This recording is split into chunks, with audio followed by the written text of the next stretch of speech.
আজকের এই ক্লাসটা কাদের জন্য? যাদের বেসিক লেভেল একদম জিরো এবং যাদের টার্গেট 6.5 ওভারঅল, স্পেশালি রাইটিং আর স্পিকিং এ। এই গ্রুপটাকে আজকে আমি একদম সিরিয়াল ধরে দেখাবো আমাদের কি কি গ্রামার শিখতে হবে, কতটুকু শিখতে হবে। সবার আগে আমাদের জানতে হবে পার্টস অফ স্পিচ। এটা আমাদের প্রত্যেকটা মডিউলে লাগবে। পার্টস অফ স্পিচের ভিতরে আমাদের noun, pronoun, verb, adjective, adverb আর প্রেপোজিশন, এই ছয়টা একটু ডিটেলসে জানার চেষ্টা করতে হবে।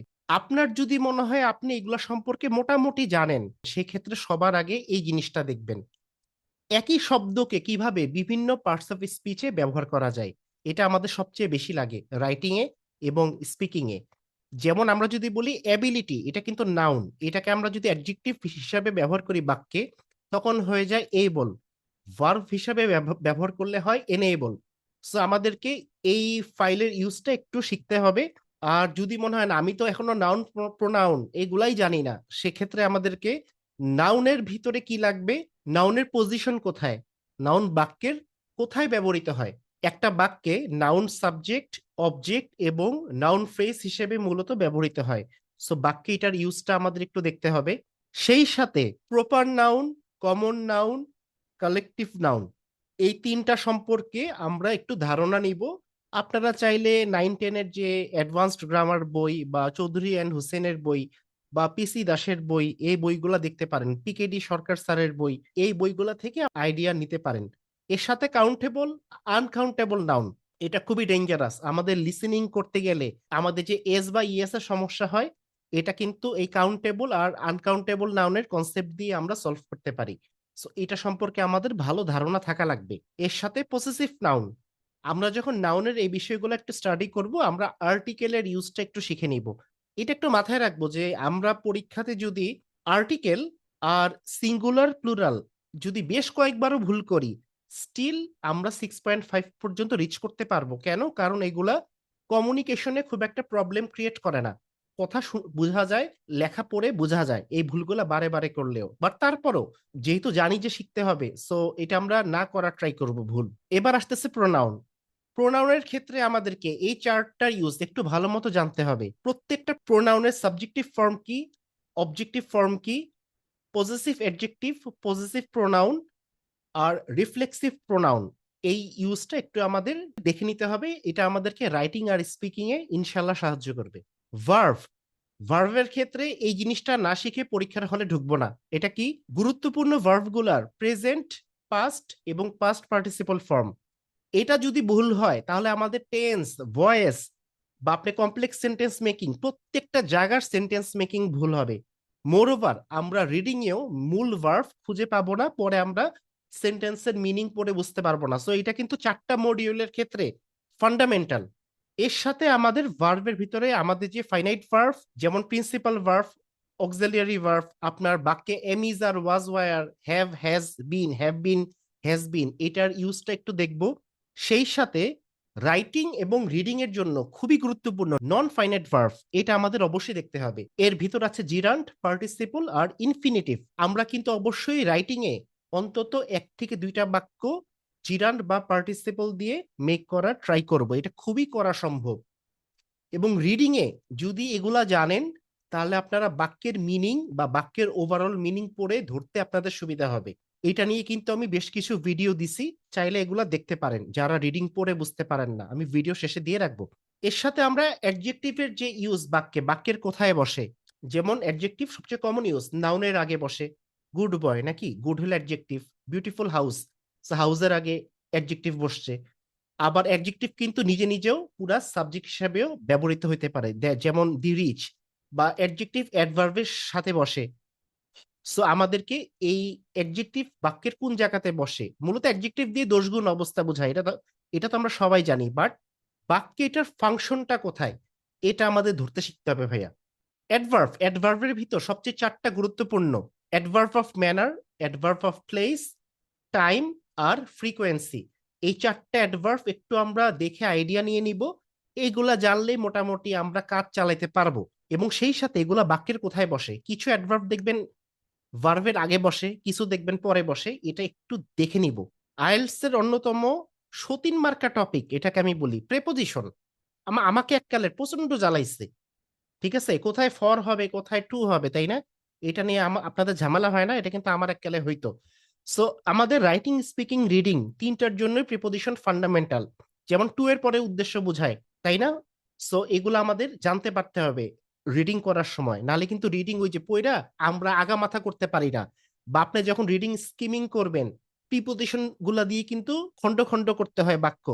সো এগুলা করতে পারলে রিডিং এর অর্থ বা ওভারঅল মিনিং পড়ে বোঝা যায়। আমাদের প্রিপোজিশনের ভিতরে মূলত টাইম রিলেটেড প্রিপোজিশন লাগবে, প্লেস রিলেটেড লাগবে, কোনো কারণ বলার জন্য যে প্রিপোজিশন গুলো আমরা ব্যবহার করি, কোনো দিক নির্দেশনা দেওয়ার জন্য আমরা যে প্রিপোজিশন গুলা ইউজ করি, আর হইলো ম্যানার বা মিনস রিলেটেড যে প্রিপোজিশন গুলা। এগুলা সম্পর্কে একটা আইডিয়া থাকলে আমরা কাজ চালাতে পারবো।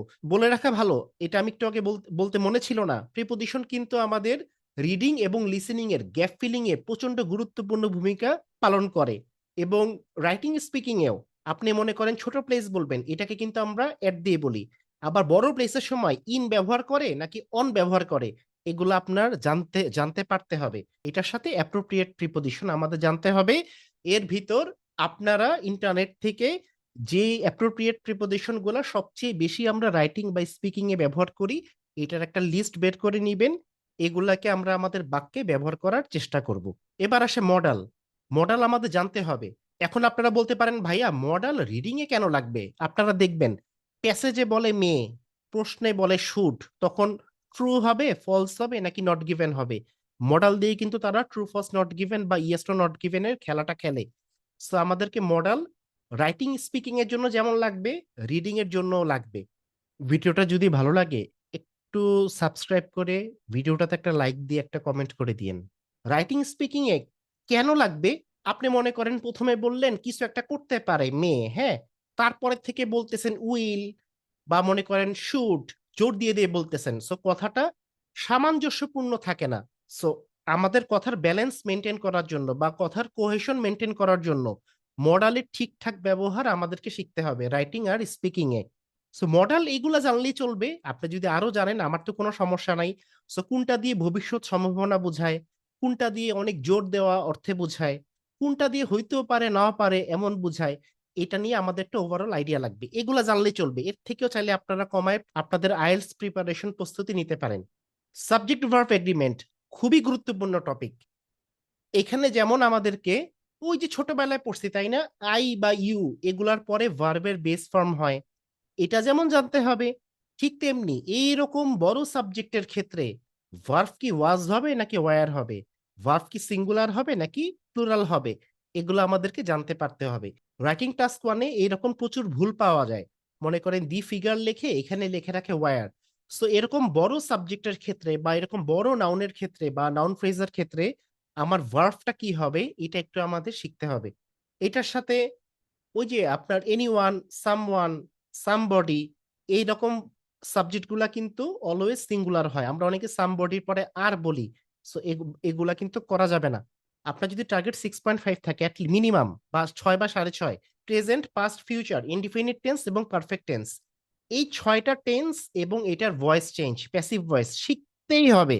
এটা ছাড়া পরীক্ষার হলে ঢোকা হারাম। মনে রাখবেন টেন্স এবং ভয়েস যদি পর পর ভুল পায়, মনে করেন আপনার লেখাতে 5 বা 6 জায়গায় টেন্সের ভুল হয়েছে, বা আপনার স্পিকিং এ 7 বা 8 জায়গায় টেন্সের ভুল হয়েছে, তখন কিন্তু আমাদের স্কোরটা 6 তুলতে খবর হয়ে যাবে। টেন্স এবং ভয়েস, সাবজেক্ট ভার্ব এগ্রিমেন্ট, এই ভুলগুলা কোনো মতেই করা যাবে না। এখন আপনি যদি পসিবল হয় কন্টিনিউয়াস টেন্সটা একটু শিখে রাখতে পারেন। কন্টিনিউয়াস টেন্স এবং ইনডিফিনিট টেন্স আমরা কিন্তু এই দুইটার ভিতর পার্থক্য করতে পারি না।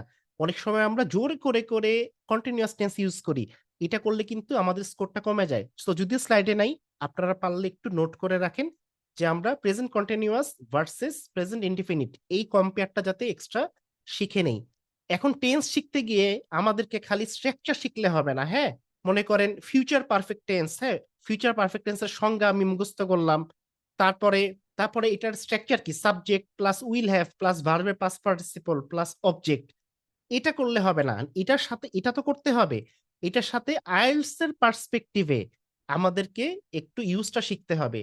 যেমন আমাদের যদি ভবিষ্যতের দুইটা বিষয় আমরা মনে করেন রাইটিং টাস্ক ওয়ানে বলতে চাই, সেক্ষেত্রে প্রথম ঘটনাকে আমরা ফিউচার পারফেক্ট দিয়ে বলতে পারি, মাঝে বিফোর দিয়ে পরের ঘটনাকে আমরা ফিউচার ইনডিফিনিট দিয়ে বলতে পারি।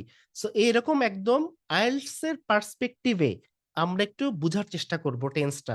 মানে খালি মুখস্থ করে তো আমরা ছোটবেলা থেকে করছি, একটু মিলায় পড়ার চেষ্টা করব আর কি। আমি কি বুঝাতে পারতেছি? আপনারা চাইলে এআইও ব্যবহার করতে পারেন।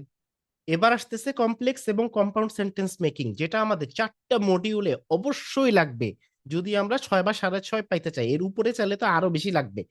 এখন কমপ্লেক্স কম্পাউন্ড সেন্টেন্স, এটা খালি উদাহরণ দেখলে হবে না, আমাদেরকে একটু ক্লজ শিখতে হবে। ক্লজের ভিতরে ইন্ডিপেন্ডেন্ট ক্লজ আর ডিপেন্ডেন্ট ক্লজের লজিকটা একটু যে কোনো বই থেকে দেখে নিব। এরপরে আমরা কনজাংশনের কনসেপ্টটা বুঝবো। সো কনজাংশন দুই রকম, একটা হলো কোঅর্ডিনেটিং কনজাংশন আর একটা হলো সাবঅর্ডিনেটিং কনজাংশন। আইএলটিএস এর পার্সপেক্টিভে যতটুকু লাগে আমরা একটু এগুলার ফাংশন দেখব এবং এগুলার সাথে মিলাই ডিপেন্ডেন্ট এবং ইন্ডিপেন্ডেন্ট ক্লজকে বোঝার চেষ্টা করব। আমি আমার প্রাইভেট ব্যাচে এই সবগুলা টপিকই ইনশাল্লাহ কভার করি। প্রাইভেট ব্যাচের ডিটেলস শেষের দিকে 2-3 লাইন বলে দিব। এবং এটার সাথে আমাদেরকে প্রচুর স্যাম্পল অ্যান্সার কিন্তু পড়তে হবে রাইটিং আর স্পিকিং এর। তাহলে আপনারা এগুলার প্র্যাকটিক্যাল ইউজ গুলা পাবেন বা ধরতে পারবেন। হ্যাঁ, খালি বই পড়ে চলে গেলে হবে না। রিলেটিভ প্রোনাউন এগুলা আমাদেরকে অন্তত এই 5 থেকে 6টা জানতে হবে। বাক্যে হু কখন বসে, হোম কখন বসে, হুজ কখন বসে, হুইচ কখন বসে, আর দ্যাটটা খুব গুরুত্বপূর্ণ, দ্যাট কখন বসে। এটা আপনাদের কিন্তু রিডিং এও হেল্প করবে, খালি রাইটিং আর স্পিকিং না। এবং কমপ্লেক্স সেন্টেন্স মেকিং এর জন্য এগুলা অনেক গুরুত্বপূর্ণ।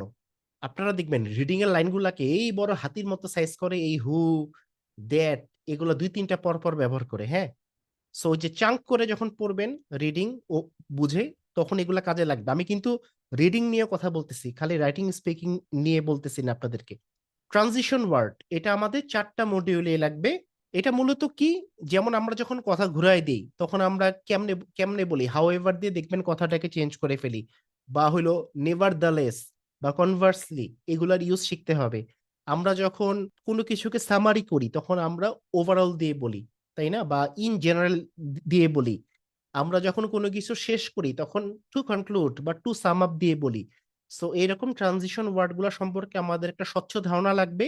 না হলে কিন্তু কোহেশন বা ফ্লুয়েন্সি এগুলাতে কিন্তু পরবর্তীতে গিয়ে ঝামেলা বাঁধবে রাইটিং আর স্পিকিং এ। পাংচুয়েশন শিখতে হবে, দাড়ি কমা, এটা মূলত রাইটিং এ লাগবে, রিডিং এ লাগবে। পাংচুয়েশনের ভিতরে আমাদের কি লাগবে? এই 5টা মিনিমাম লাগবে।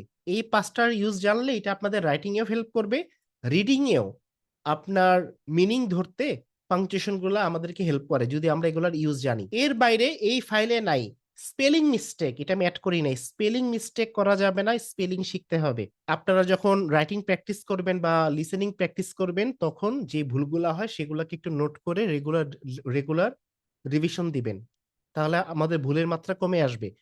এটার সাথে সাথে কিভাবে কম্পেয়ার করতে হয় দুইটা জিনিসের মাঝে বা দুইটার বেশি জিনিসের মাঝে কিভাবে আমরা তুলনা করি, সো সুপারলেটিভ ডিগ্রেড ইউজ বা কোনো কিছুকে কম্পেয়ার করার স্ট্রাকচার, এগুলো আমাদেরকে স্পেশালি রাইটিং টাস্ক 1-এর জন্য আমাদেরকে জানতেই হবে। আমাদের যে রাইটিং টাস্ক 1-এর কিছু সেন্টেন্স স্ট্রাকচার আছে, আপনারা আমার টাস্ক 1-এর এই ভিডিওটাতে গেলে এই সেন্টেন্স স্ট্রাকচার গুলো কেমন হয় 2-3টা এখানে দিছি, এটা সম্পর্কে একটা ভালো আইডিয়া পাবেন। আমি আপনাদেরকে এই প্লেলিস্টটা রেডি করে দিছি, এখানে টাস্ক 1-এর সেন্টেন্স স্ট্রাকচারের একটা আইডিয়া পাবেন। লিসেনিং যদি শুনে বুঝতে না পারি, এই ভিডিওটা 5-6 দিন আগে দিছি। সো তারা 15 দিন কি কি অ্যাক্টিভিটি করব এই ভিডিওটা আসছে এটার সাথে। যারা রিডিং পড়ে একদম বুঝতে পারি না তাদের জন্য আমি এখানে 5টা ভিডিও এখন পর্যন্ত মেক করছি। এই 5টা ভিডিও আমি সিরিয়ালি করে একটা প্লেলিস্ট রেডি করে দিচ্ছি। এটা আমি আপনাদের ফার্স্ট কমেন্টে বা পিন কমেন্টে দিয়ে দিব, ভিডিও ডেসক্রিপশনেও দিয়ে দিব।